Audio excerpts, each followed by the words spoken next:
The Crossover by Emil Lewis. It had been about a year since Crossover B had manifested out of thin air on a 1-mile stretch of Texas highway, right outside of Abilene. Crossover A had appeared high in the mountains of Peru about 3 years ago, shocking the world.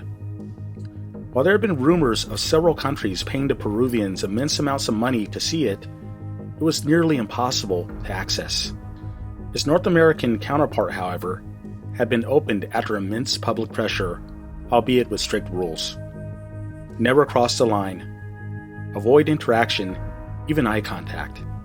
Windows had to remain closed at all times, and above all, no cameras. We currently watched wispy heat waves rise from a long line of vehicles ahead of us as we waited for our chance to experience the ninth wonder of the world. Michael rattled off the rules for the 20th time to our massive annoyance. Fortunately for us, the line was moving fairly quickly. We were next.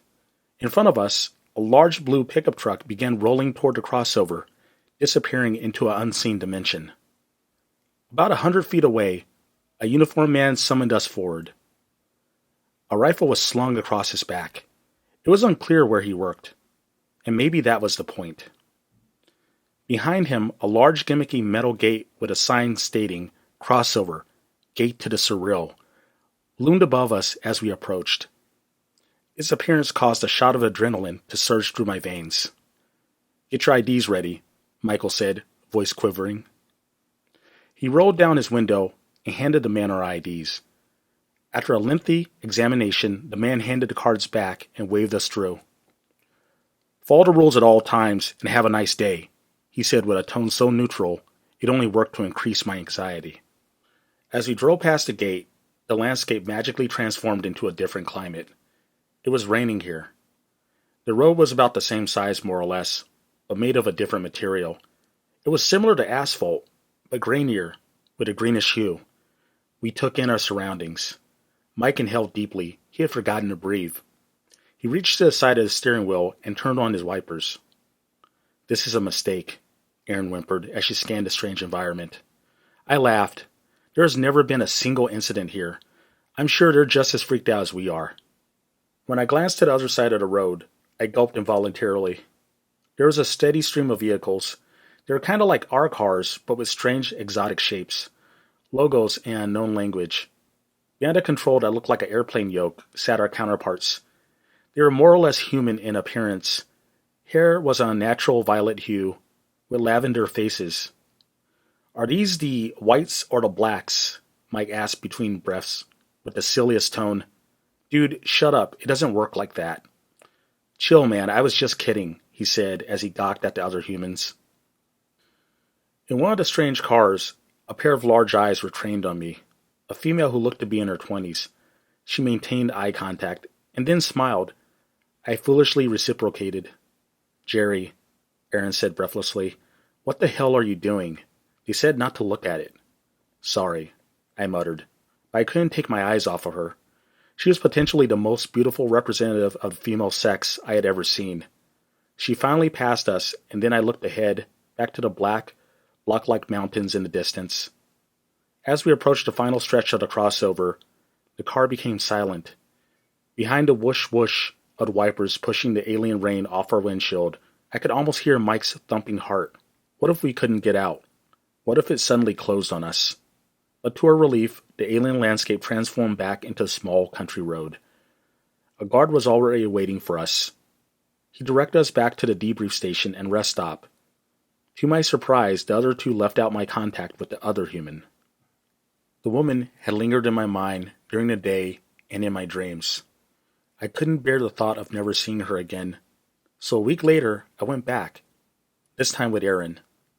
As we neared the gate, Erin spoke slowly, barely audible over the rumbling of the old asphalt below us. "This is wrong, Jerry. Demonic at best."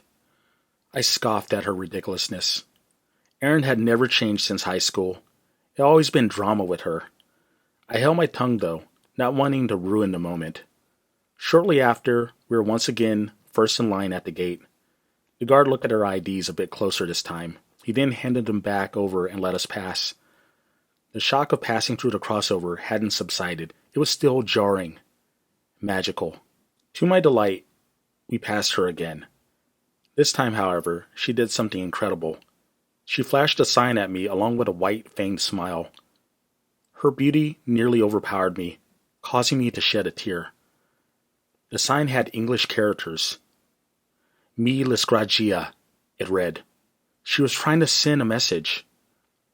She maintained her large eyes on me until the end. As she passed, she looked back one more time as if infatuated with me. She must want your multidimensional babies, Aaron quipped. Oh, please, I retorted in her direction. My friends can be such a drag sometimes. Her name was Milis Gragia. Seeing Milis, my name for her again, hadn't quelled my desire. It had only intensified. She, my Milis, was the woman of my dreams. We should be together. I didn't know how, but we would. She haunted my dreams, my thoughts.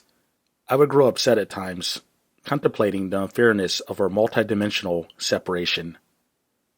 I decided to see her again, no matter what the cost. I went back alone 2 days later. I was nearly turned away. The guard, a young chubby man, looked over the ID, scanning it. Sir, you've been here 2 other times in the last 2 weeks. I know, I'm sorry. We're not supposed to let anyone go in more than twice a month. Please, man, please. I need this for my school assignment. I need one more time to finish my experiment. You have to be cleared to do experiments. Just one more time, please, man. I'll never come back again. Please. He sighed, looking at the ID and then over at another guard, presumably his boss.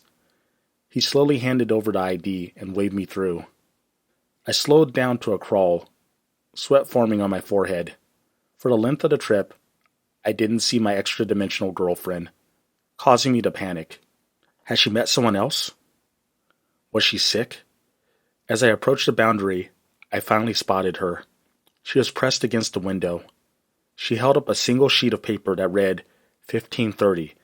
It had to be a time. She wanted to meet me in the crossover at 3:30 p.m. At that moment, I made a resolve. Tomorrow, I would be with her. I stood at the gas station, looking off at the gate from afar.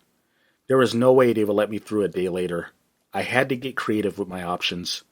An opportunity presented itself when the occupants of a black Chevy Beretta decided to stretch their legs and have a smoke. I nonchalantly walked over.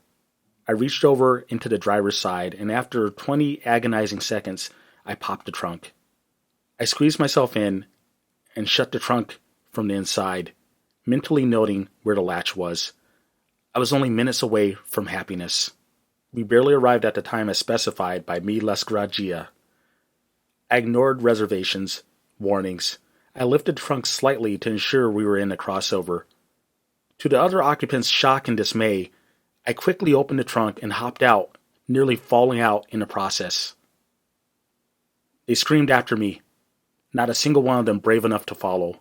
Mila's vehicle approached and then slowed to a crawl. I ran with every ounce of strength I could muster. Her door opened, her inviting eyes just feet away now. The Beretta honked in a last-ditch attempt to get my attention, to keep me from my soulmate. I laughed, hopping into the vehicle and sitting next to her. Suddenly I was hit by a wave of nausea as foreign smells entered my nose. Next to me, she was there. Her lavender skin was flawless. I reached over to my dimensional love. She allowed me to touch her face. Her full cheeks were soft, warm. I then ran my hand down her long violet hair. We embraced as the driver silently drove us to an unknown location. As we neared the final stretch of their side of the road, a troubling thought entered my head. Perhaps I was incompatible with their world. I contemplated why none of them had never entered our world on our side. I reached for my first and last kiss with my soulmate. She obliged momentarily. Her expression of shock was the last thing I ever saw. My surroundings grew cold, dark. I called out to her, but it was as if I had been muted.